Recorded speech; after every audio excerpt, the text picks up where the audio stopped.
As the workday progresses, the combination sewer cleaner debris body fills with liquids and solids, reducing the available capacity for additional cleaning.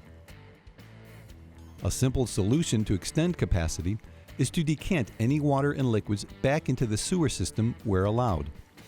This material will continue to flow towards the treatment facility as intended. Decanting also reduces the amount of material being dumped at treatment facilities, which is important if the site consists of roll-offs and drying pits. Before decanting, it is important to first check local requirements and restrictions regarding when and where decanting is allowed. For more helpful operational tips, contact an authorized Vactor dealer or visit Vactor.com.